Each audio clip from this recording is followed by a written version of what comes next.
The UDU, Upland Development United, installed their neighborhood nodes throughout the entirety of Upland.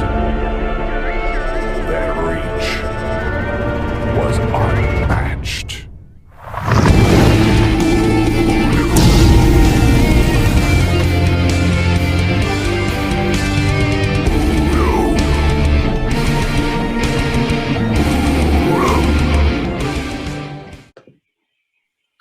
Okay, here we are with the Who is UDU series again, and this is number 5 recording, and today we're with Yudlugar. Am I pronouncing that correct? Yeah, I guess so. I'm not sure there's a real pronunciation. Say it how you want, really. I go for Yudlugar. I think that's what you said, so yeah. Yeah, I went more on the Yud, and we're just talking about that with my accent, so yeah. And you come to us as member number 10 in the UDU, which we'll get into a bit later. First of all, who are you? What do you do? What are you interested in? I know a few things that I've seen kicking around, but yeah. So, well, James is my name. I'm from England. I live up in Newcastle. Primarily, I guess what I'm into is music. Is my main thing. I do a lot of gigs, playing bands, put gigs on in my hometown, that kind of thing. Not at the moment, obviously, but I used to do few a month, that kind of thing. And we're into, I know through various discussions there was some mutual kind of interest there as far as music goes. I remember one time you put something up and I pressed play and I had headphones on it, near blew me head off at one point. Yeah, so I mean that's a little while ago now. Yudlugar used to actually be a music act I did, and as you say, it was fairly horrible and noisy. I play in a prog rock band now. I play like a Hammond organ, sort of prog rock metal, but a lot of sort of 70s influences and that. It's a bit different. I guess I've chilled out as I've grown up a little, maybe you'd say. Okay, very good. So how long have you been playing Upland? Yeah, I looked this up the other day actually when they did the 4 months for the Feet Out beta. So I started on January the 6th of this year. So did you just squeezed in, did you? No, I missed it by 3 days. I'm up. Yeah, sorry, go ahead. We'll get it next time. Yeah, I got accepted and I just went through the annoying process to do your license and all that sort of stuff, and I actually had my first sale come through. So I've got $12.68. Congrats. What did you sell? It was just the smallest SF property I could find, I think. Okay. Just to test it all out. So yeah, hopefully it doesn't sick the tax man onto me. So how did you find Upland? I think it was a Facebook ad.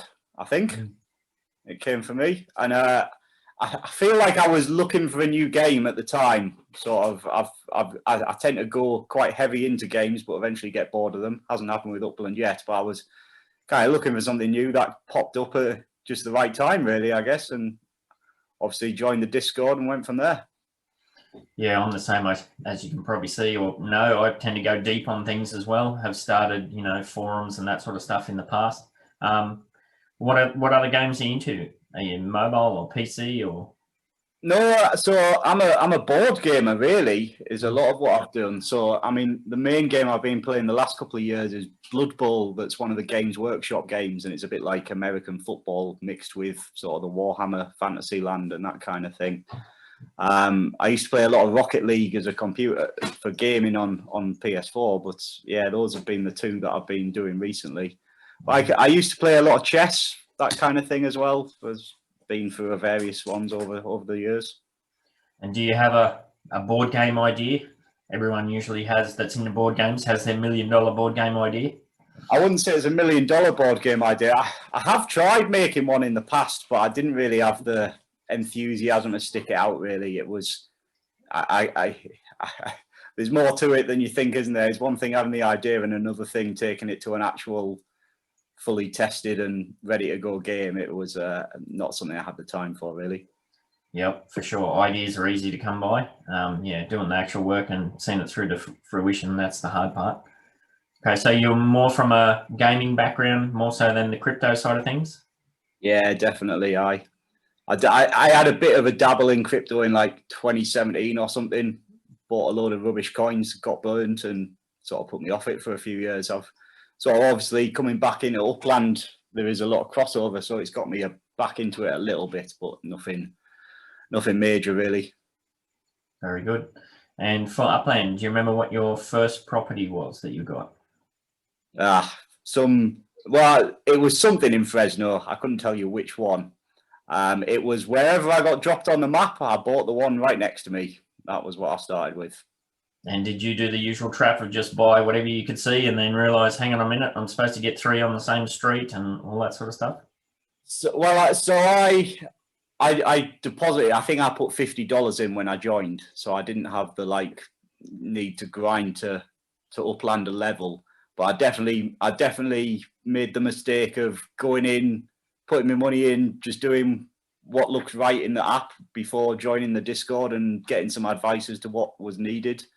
I think what I did was I read a guide. Maybe Thank Me Later had written it, but it was like 3 months out of date or something. So it was sort of telling me to do things, and it was like, go buy some Tower District properties. So I didn't know anything about UpX World or anything like that, and just went and clicked randomly on 3 Tower District properties, and that was me $50 spent. Mm. It took a little while for the value to catch up to be able to sell them, but we got there in the end. So if you put $50 in straight away, there must have been something there that piqued your interest, or what was the deal behind that? So well, like I say, I'd read one of the guides, and it had the deposit referral link for the 50%. So that was why I went for the $50. And it sort of gave some things as to what you would do if you put in 10, what you do if you put in 100, what you do in put in 1,000. Well, that's good. You're the one of the very few people that comes in with the referral and makes the most of it then. Yeah, but I clicked the wrong referral link and I got the 6,000 one instead of the 50% bonus. But oh no. Everyone makes mistakes at the start, don't they? Yeah, nearly there. I don't think I've come across anybody who's done that organically themselves. It's usually somebody who knows somebody and then they guide them into it.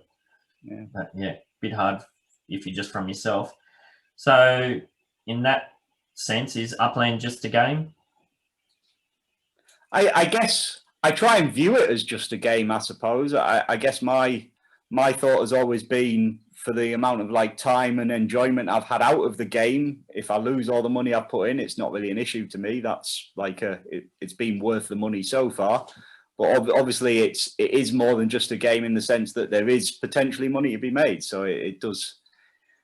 Whenever you have these kind of things and money is related to it, it brings in its own issues and so on. And I think it would be a bit remiss to just treat it as I would Candy Crush or something like that. And is that the only money you've put in, or have you continued to dabble here and there? Or? So I've bought a couple of things since then. I did it when Stirs Merlin did the charity drive. So I bought a Merced Manor property in the auction in that, and I bought one of the Play Give Connect blocks properties, and then I've had a couple of other Fiat purchases. I think there was a point where there was some really good deals to be had on the Fiat purchases. I remember getting a Pacific Heights collection property at 70% mint for Fiat, and a couple of sold out neighborhoods that I got below mint. So, when the opportunity's there, I do still put Fiat in sometimes, but I think it's getting towards the point now where I've become sufficient enough that it's not really needed. Yeah, that's good. It's a nice point to reach. So those ones that came on that were under mint, just for other people that are listening that might not know, that's that somebody else had put a property up for sale under mint and you saw that there was some value there. So then you bought in to get those. Yeah. Did you get any of my under mint sales that I used to always do? I don't think so. Not that I can remember. I think it might have been Bloodless I bought them from, but I'm not 100% sure. Yeah, he's always a good one for scrambling for liquidity at various times as well. Nice. So what other lessons have you learned along the way? Good question.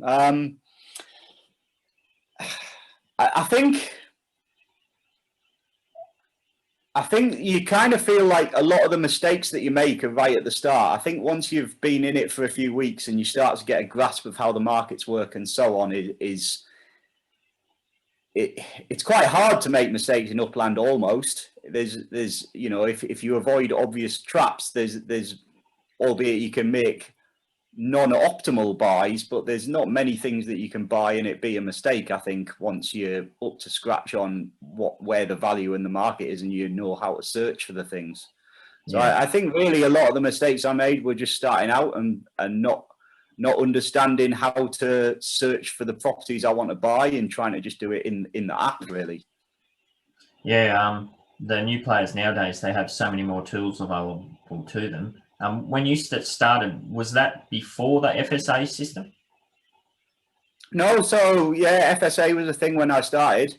I didn't really take full advantage of it, I don't think. Yeah, if you bought in with the $50. I didn't understand what it was to begin with, and then I put the $50 in. And then I upgraded when I was like an 80K net worth. I think I sold a property and it counted the property and the money I sold it for and gave me do you want to upgrade? And I was, oh yeah, great, cheers. Yeah. And then I was sort of scrambling the last 20K without being FSA eligible. So I never really took full advantage of it. But that, that was back in the time where people were selling FSAs at 110% willy-nilly. It's not as, there's not as much value in them markup wise as there was back in January. Well, back in January, there wasn't as much value as there is now.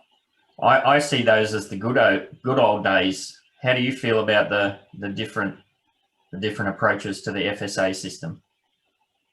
I can see why it's needed, and from a point of view of an FSA player, I don't think it's a benefit, but I get the need. I think it was X1 Gamer when he was on the podcast was talking about it when the Fresno stuff all sold out. They did see a big drop off on new players being retained on the platform. So I guess from that point of view, it's needed. When I've been talking to new players and guiding them through the first steps and getting started, I've generally advised them to just buy the 2 you need to flip a week and spend the rest of the profits on non-FSA stuff. I don't think it's necessarily a good thing to be stuck with 50 of them that it's going to take you 6 months to sell. It ties up all your liquidity if you're not going to deposit more, I guess. So I think it changes the way you need to approach it. It certainly needs a different strategy now, I think. Yeah, well, we're having all the non-FSA stuff is selling out within 20, 30 minutes. So yeah, imagine if we didn't have the FSA restrictions, that'd be the whole lot sold out. It'd be gone, yeah, definitely. And you're one of our members that has done a lot of work in mentoring new players. Like I spoke to AM1 James Pickett just recently, and he was one of your proteges. Could you speak to that process that you go through? So I don't do it as much now as I was. I still occasionally look for new players, and I generally do it as part of like an FSA buy deal. Like if there's a particularly like when we've got these new places like Staten Island, because of the quiz we do, I wanted a bar venue. So I've found an FSA and I'll put a post in new players and go, I'll pay 20K for it or whatever, enough to get somebody interested.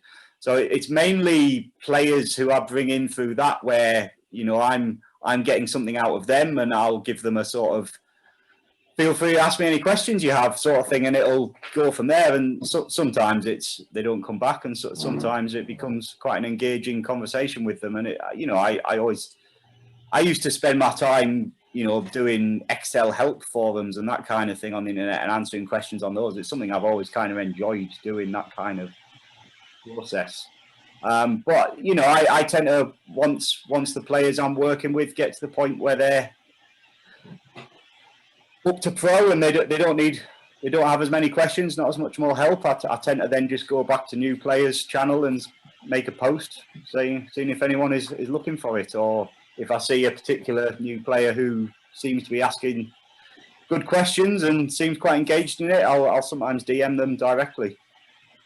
And what's your take on, it seems like there's a lot of ambiguity now with the way that properties are transferred between established players and FSA players. Like in the past, like leading up to city releases or something, I would front load an FSA player. Like I'd buy a 2,000 UPEX property for 80,000 UPEX, and then they would buy me some target properties. And then when I was buying them back, I would buy those properties back at the 20% minimum. Well, we're now seeing that players that are doing that are being sent to jail. And I've also done a lot of over-the-counter trades where, I've bought Upex at a discounted price. I've bought out a whole account where I put in offers at the 20%, got all the properties, and then sent crypto offers the payment.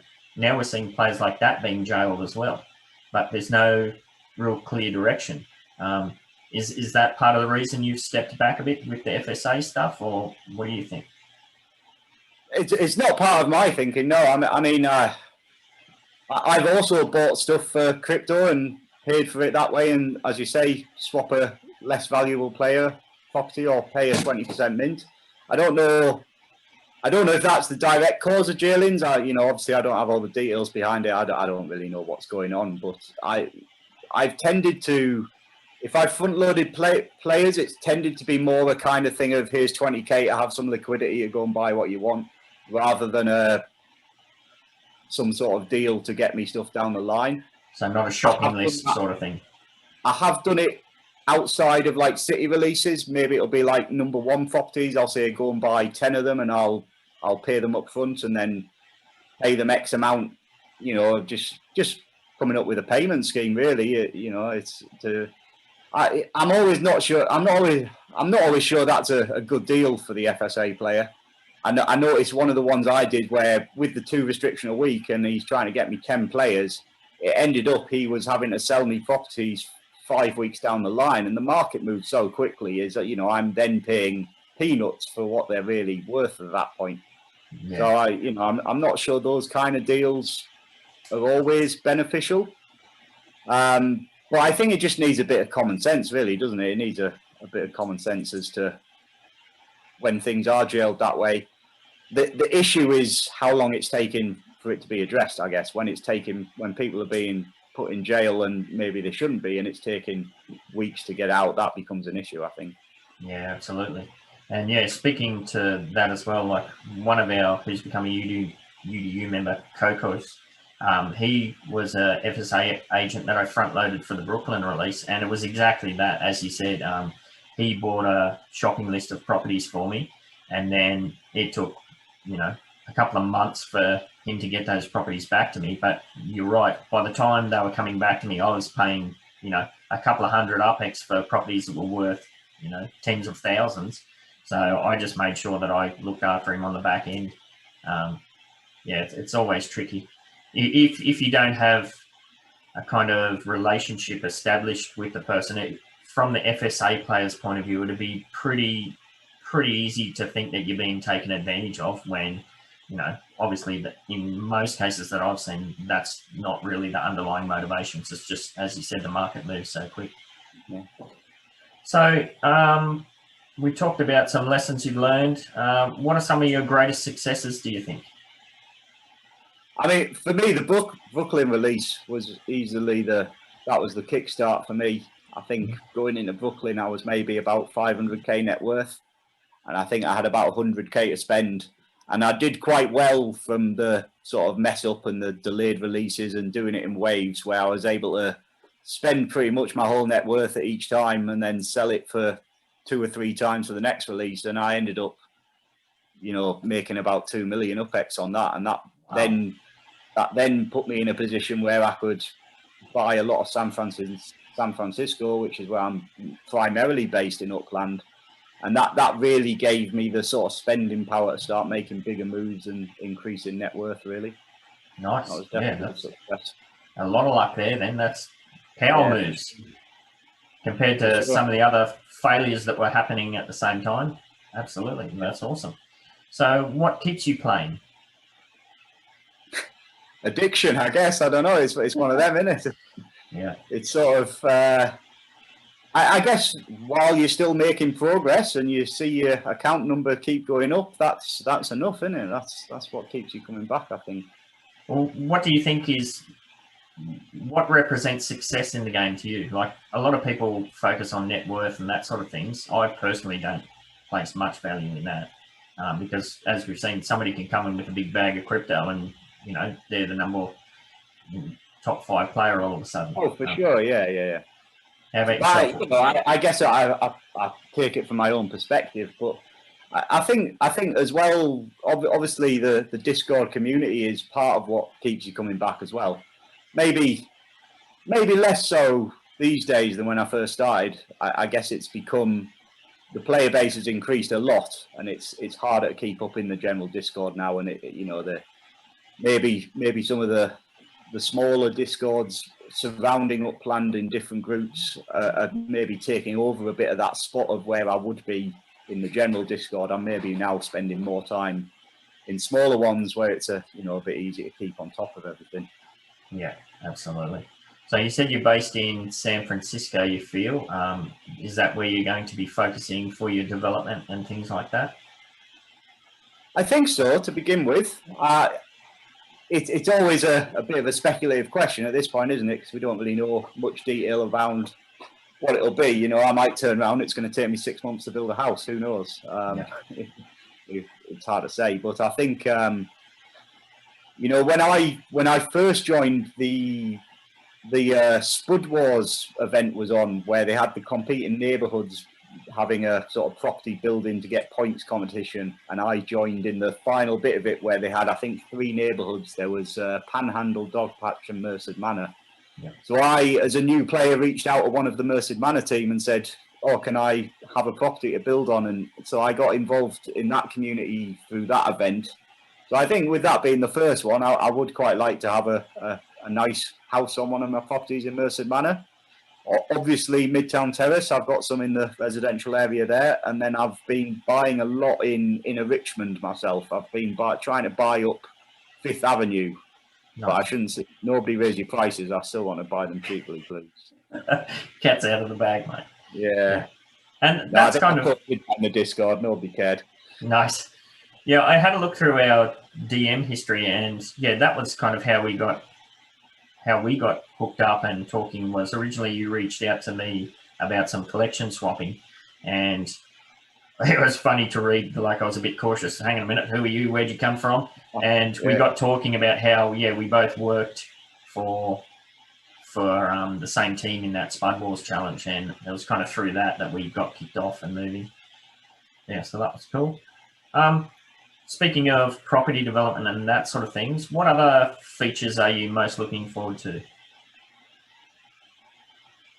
So I have my eye on a cafe business, but I guess that could potentially be quite a long way down the line. But I think that's probably longer term after property development. That's probably the one for me, is maybe trying to do something along those lines. Maybe a difficult one, because obviously the Discord kind of serves the function that they're posited to provide. So maybe needs a bit of outside the box thinking to actually turn it into a profitable business in the game. But we'll see what we can do. Yeah, it's all about trying to work out how we're going to monetize things and that sort of stuff, isn't it? Okay. So yeah, you said you're going to be building in Midtown Terrace and whatnot. Any other particular areas? Are you still associated with the Merced Manor guys? Yeah. So in the Upland Central team, we talk about more than just Upland, but I think we're looking to see what they're doing. I've got quite a lot of Park Slope in Brooklyn, but obviously that development might come later down the line, I guess.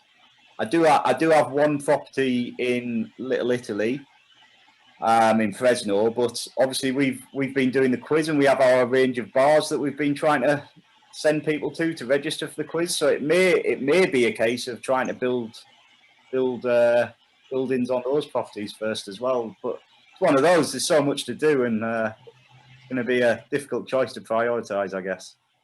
Yeah, absolutely. And you've talked about like some potential business ideas you have with the cafe, but you're already up and running with something else that you're working on that's really cool, the pub quiz and that side of things. Did you want to speak to that? Yeah, so we've been running it. I mean, it started off as something I was talking about to T. Davis with, where we've been doing the odd giveaway in the Discord. And after the Brooklyn event, we had one written, a quiz based on Brooklyn. And I think it was one of those where something got delayed, and to try and sort of stem the negativity in the general chat, we ran this Brooklyn quiz as try and distract people a little bit. It was semi-successful, I suppose, but the format worked quite well, I think. So we kept it going after that, and myself and my partner Violet have been doing it every week since then. So I think we've done 7 now, and we tend to get sort of 10 to 15 people join in, but it seems to be we get people coming back to it, which is hopefully a good sign. And we've been giving away Bushwick collection properties and Sunset collection properties every week. Last few weeks we've given away a collection property to the best Uplander as well in the places, not just the winner. Takes a little bit of, I think we're still getting a bit used to how to write the questions, so it's not just a Google fest and that kind of thing, and getting the timing right on how long people have to answer and the format and that kind of thing. But I think we're starting to get there. I think we're getting to the, we're not getting, the winner isn't getting 10 out of 10 every time anymore. We're getting questions. It's all multiple choice with 3 possible answers, and we're still getting the odd question that nobody gets right. So I think it's going in the right direction. Finding the right balance is always tricky with those sort of things. Yeah. So how can people get involved in that? Yeah, so how it works is we put up a post in the community contest page on the Discord. We also post it in the UUC contest, is it? It used to be Cook, didn't it? But it's not anymore. Yes. We put it in there. So basically how it works is there's 25 places available. That's the limit we have for how many people can play. And you can guarantee your place by visiting one of our properties with the MVY franchise that are on the poster in that post. And then send me a DM and I send you the code to join the quiz. Pretty much every week so far, I think the most we've had is about 8 people pre-registering, so to speak, and then maybe like 30 minutes. We do it every Friday at 9:30 UTC, so about half an hour before that. I just post the code generally for anyone to join who's around to try and get the numbers up a bit. Hopefully, moving forwards, we can start to get more people on board, and we can get to the point where we can start having 25 people pre-registering. Would be nice. That's the goal, but we're growing slowly and steadily at the moment. Nice. So where do you personally see the game in a year's time? I think the way it's going at the moment, I can see it being quite similar as to how it is now. I think certainly what we've seen so far this year is there's been a focus on opening more cities and getting more players in and having the FSA properties. And I guess unless they significantly increase the team that they have, that's possibly going to be the way it goes. So I guess the property development stuff is quite close, presumably. We've had all the testing, so I can see that being coming in within a year, hopefully. And obviously that could potentially make quite a big difference to how the game's played. But I think a lot of the kind of big gamification type changes that are on the roadmap, I guess a lot of those could end up being pushed back. Yeah. Yeah, there's kind of 2 trains of thought there, isn't there? There's the one side of the player base that thinks we need more cities, open up 5 cities at once. And then I know that Thank Me Later and a few other people have been advocating for, well, why don't you just forget all about that? We've got all these properties here, let the market establish itself. And if you want to buy a property, well, there's 100,000 properties on the market. Go for your life. Where do you fall in those kind of 2 camps? I mean, from a personal point of view, it's working quite well at the moment to have a new city come out every month and make a butt ton of UPEX on it, and then go and fund it all back into San Francisco. That it kind of works fine for me, but it doesn't feel sustainable. But I think really the solution to me is the property development. That seems as though it would become a bit of a sink for the players with a lot of money. Here's something to do. Here's get your businesses running, and I think that might sort of lessen the demand for minting new stuff because people just have money burning a hole in their pocket. Yeah, and I do think I feel like if you just don't open a new city and everything's sold out, the prices will inflate quite quickly, I would think. And I think it does make it a bit unwelcoming to new players. You've seen that happen in other crypto games where if you weren't there at the start, to buy in now costs thousands of dollars, sort of thing. And I think that would potentially be quite harmful to Upland. Yeah, I tend to agree.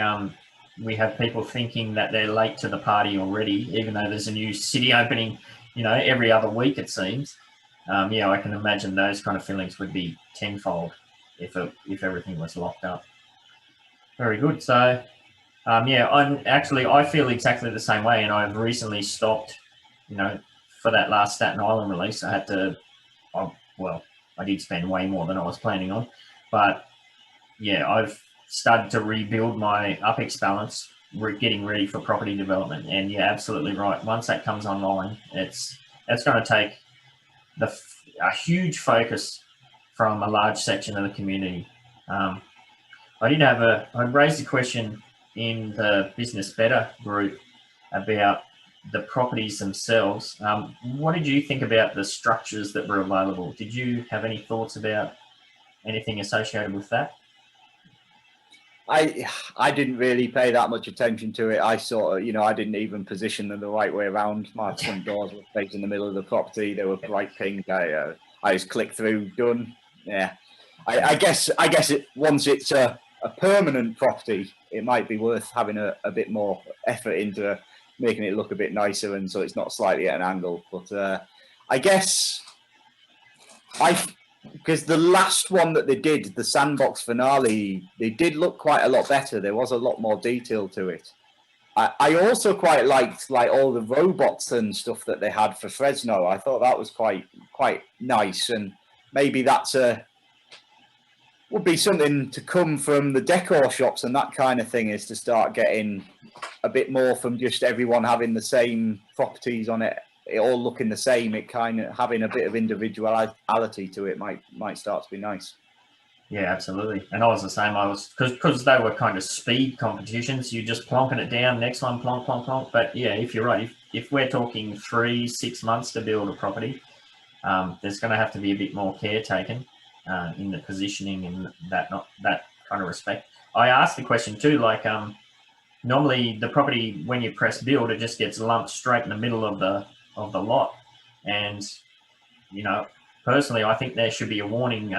Think about where you place your property. If you place it bang in the middle, you're not going to really have room at the front or the back to do much of anything with. And another thing that I thought was a bit strange was the general scale of the buildings. Like the absolutely smallest building that was available to buy, you couldn't put that on certain properties. But then if you looked at the street view of the property, there's a freaking apartment building on it. So who knows? It's going to be interesting to see how they deal with scale. Yeah. So if that's 1 year, I've been getting some very interesting responses about the 5-year plan. Where are we going to be if we sat down in 5 years and we're having this discussion? What are we going to be talking about?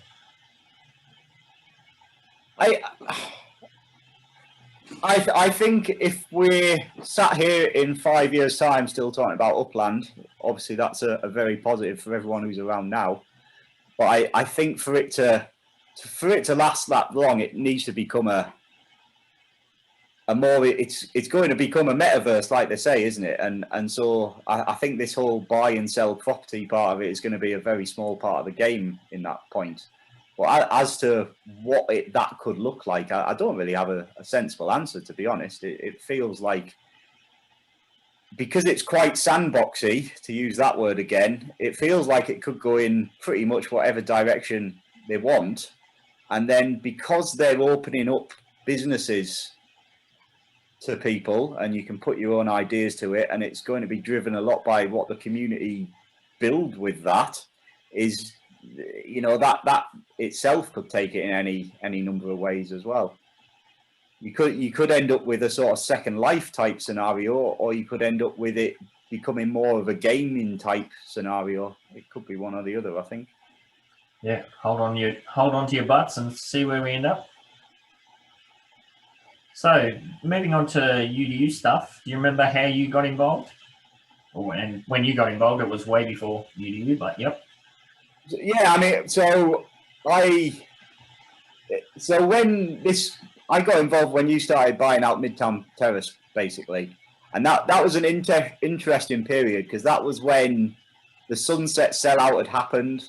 and everyone had bought up the Outer Sunset stuff, and there was a bunch of people going, where should we go next? And there was, and I mean, I had about 20k liquidity at the time, and we had everyone going round saying, let's get this one, and it was trying to pick, well, where do I buy money? It sounds like everything's going, I need to buy something, what do I buy? So I think I kind of hedged my bets and try and buy lots in other ones. And so I bought one in Midtown Terrace, and then I didn't realise quite how big your plans were for it. So obviously you then went ham with just buying out the floor and that kind of thing. And so I think I messaged you at that point to get a few more off you. And because I wanted, when I saw what was happening, I wanted 3 basically was my plan. Yep. Sorry. Go ahead. Yeah. So I think I bought a couple off you. I think that was a point where I added a bit more fiat as well to buy those 2. I don't think I had anything ready for it, so I think I put in $20 or whatever to get them. And then you know, from that point of view, it was just try and cotton onto the big players' tails, and because that was still when I was probably 1 million net worth or something, and it was just grab hold of them and sit on them, and hopefully it pays off down the line. And then what happened was it sort of became something a bit more than that, really, and it became a community almost, rather than just a sort of something to buy and hold. But that was how I got involved in it originally. Yeah, it kind of snowballed pretty quickly. Like after I got those 2 to you, as we know with the history of it all, it really kicked off, and it was one thing one day, and it was one thing the next, and next minute we're the UDU, and off we go. How active are you within the UDU, do you believe? So I'm not the most active.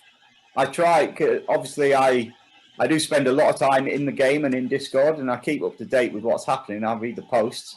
I've never been the most active poster. I tend to read a lot. I don't tend to type a lot, sort of thing. Try and pick my spots where I can. Obviously, I've tried to get the quiz going, and I've sort of helped people out with a few things with Excel and that kind of thing. But for me, I contribute when I feel like I can be valuable, where I have something to add. If that makes sense. So is that how you feel your role is within the UDU? Yeah, I suppose so. Okay. So what do you think some things that we do well? So for me, what's really impressed me with the UDU has been the engagement that's been driven.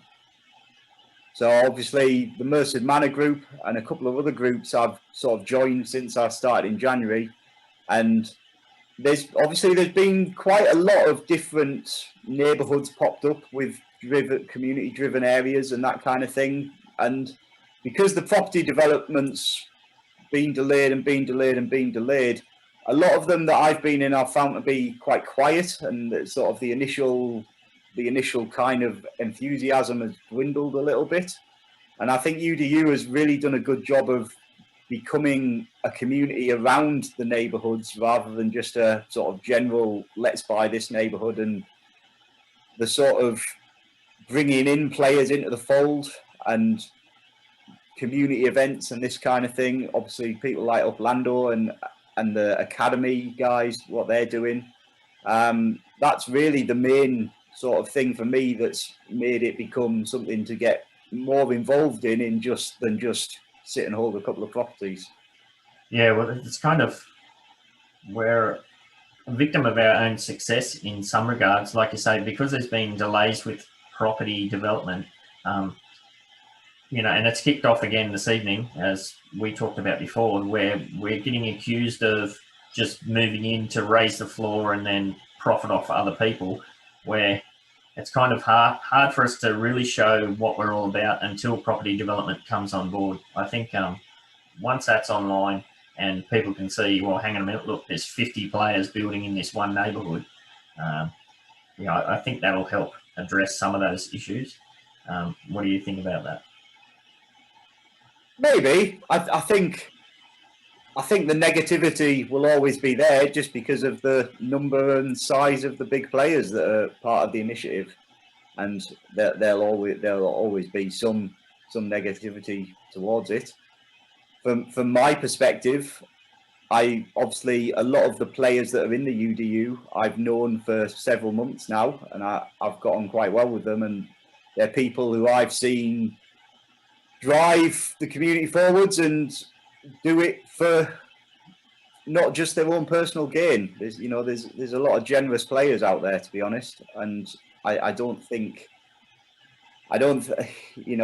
some of it is yes, some of it is maybe there's building up a particular neighbourhood, and at the end of the day, some of that goal will be to make profit. But I think the wider reaching aims are more than that, and until obviously at the moment those things haven't really come forward. So until they do, that the negative will start to grow more, and hopefully the actions speak louder than the words going forward. Yeah, I think you're a prime example of that. Like all the work you put in for the pub quiz and mentoring new players and that sort of stuff. I mean, that's what I take offence at when people accuse the UDU. Well, that they're accusing players like yourself who go out of their way to build up the community and that sort of thing as well. So that I'm kind of trying to take some deep breaths and just let it all slide.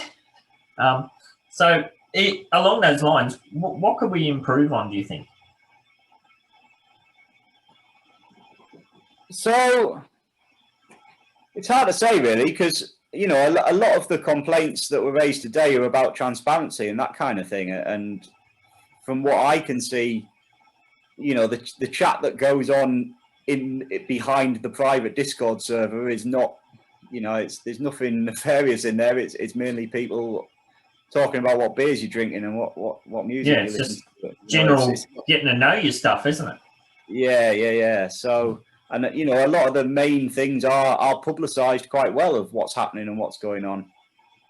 I guess the community node for Staten Island was one thing that I thought was quite a nice concept, and I was in the team meeting when that was discussed, and it sounded quite promising. And I guess from my perspective, I didn't really see that as take off as maybe it could have done. I don't know the detail behind it really personally, but that would be something to try and get those kind of schemes a bit more involved and try and get more people into the sort of development of those kind of nodes, as we call them. Yeah, we weren't really sure what we wanted to do there. We knew we wanted to do something to get everybody involved, and I think we probably could have got the message across better that it wasn't what the other things that we've done previously. There was a difference there. So in reflection, we could have communicated that a bit better, I would imagine. Do you have any thoughts for what else we could do? Like, we've done the community stuff. We're starting off with the multilingual branch and that sort of things. Any ideas for any other projects? So, I mean, I do like the multilingual things. That's obviously a common criticism of the game, is it's very English centric, I guess. So I like that we're pushing forwards with that. But we have a lot of the bases covered. Obviously, one of the things I like doing is getting new players in and getting them the visits they need to get to start the slow grind and trying to bring them into the team. And part of the problem's been is it's got to the point now where there's more new players than can be kept on top of, really. It used to be that the number of players helping was more than the number of new players coming in, and that's obviously not the case anymore. And there's a lot of the players in the new players chat on the Discord are doing a great job of trying to keep it going, because obviously that was one of the best things about Upland, I think, was that sort of onboarding experience is as good as anything, I think, certainly in the crypto gaming space. So I think obviously there's the academy that we've been doing, but I think trying to have an outreach more along that lines, even if it was just say a sort of a visit day or a visit time on a specific day. Let's as the UDU go and get 10 players to Upland a status or something like, just something that's doesn't take a lot of effort but can make a big difference to players. Something a bit more coordinated. Like, we do see people doing that, but yeah, that's a good idea. I'm a bit scarred after that. I recently I was in bed at night and I was just flicking through, about to turn everything off and go to sleep, and there was some player there saying, "Oh, I think he had 9,500 net worth," and he's like, "I only need 500," so I got in and I give him 10 visits, so whatever that was, a 1,000 UPEX or something. I woke up in the morning and the same player was saying the same thing but from a different account. Turns out he was a multi-accounter. He had about 5 accounts, and I looked through his chat history, and that's the game he'd been running. He'd been fishing for free visits and then funneling it all into his main account. No, I mean, yeah, I'm the same. I've been burnt from a few new players, but it doesn't seem right to just sack it off because of that. I guess that there's always going to be the odd one that takes advantage, but hopefully it's most of them are appreciative of it. 100%. Okay, so just in wrapping up, is there anything else you wanted to say? You got any sweet properties for sale or something? No, not really. I'm trying to keep hold of most stuff. I did manage to get one of the historical Auckland ones, but it's up for a big price, so it seems a bit silly to shill it at this point. It'll go when it goes. Excellent. Well, thank you for taking the time to chat to us, and see you in Upland. Yeah, no worries. Cheers. Cheers, mate.